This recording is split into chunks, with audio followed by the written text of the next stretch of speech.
much cheaper to keep them at home. So that's one of our focuses.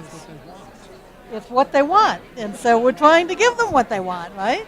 So yeah, it is. So I'm delighted to I'm one of the oldest members of the Dr. Cog staff. Pardon me, the most seasoned you meant. Seasoned, experienced members of the Dr. Cog team. I work with a whole bunch of Gen Xers primarily, but we're beginning to see more millennials come into our staffing scene. So, getting them to understand what we do, how we do it, and the organizational culture can be a challenge for us. We're here listening and speaking with Flo Raitano. I hope I pronounced your last name correctly. From the Denver Regional Council of Governments. Flo, what are you discussing? Well, we're kind of doing introductions around the table, but this real table is about boomers leading change, and as Phil pointed out, and us boomers know this, everything we have touched, we have changed, and aging is no exception. We are not going to age the way our parents and our grandparents did, and we're going to set an example for the Gen Xers and the millennials in how to age well and with style and with grace and with flair, and they're going to drag us forever, baby. Man. They're going to drag us screaming out of here. Amen. And yes, please introduce yourself before we chat a little bit with Phil Nash. Tell us your name and maybe what generation and what are you doing here? So I'm Indra Lenig. I'm a physician here in Colorado. I've been a hospital administrator as well as a physician leader, and I am here because as I coach teams on the senior level, part of the solution in terms of all the wicked problems in healthcare is making sure that generations can speak more effectively together. I don't think we're going to achieve the solutions that we want, whether it's the bottom line or good health outcomes for patients, unless the generations that are at the table taking care of patients together learn how to communicate more effectively together. Well said. Thank you very, very much for making time. And this last but not least, Mr. Phil Nash, the Executive Director of Boomers Leading Change. What the heck is Boomers Leading Change?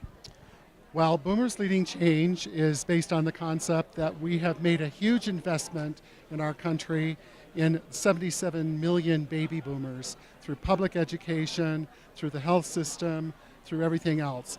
And by golly, we come to our 50s, 60s, 70s, and 80s with a whole lot more than previous generations were able to get. And I think that our ethic is all about giving it back. There's an enormous amount of human capital that is going to waste in this country because people aren't given the tools really to think about later life with a sense of purpose and meaning, and even knowing that by seeking purpose and meaning in later life, you do wonders for your own health. Well said. In this table topic discussion that you're leading today, Phil, what's the name of it and what's the objective?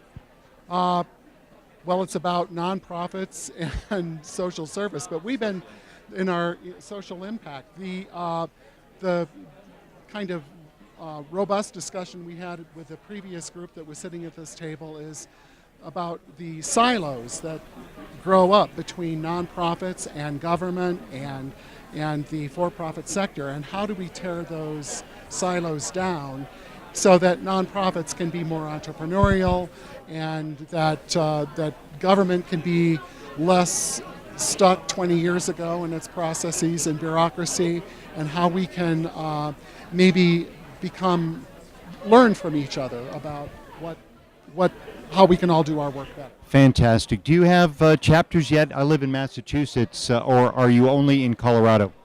We are only in Colorado, but this movement called the Encore Movement is happening all over the country. Tell us about Encore briefly.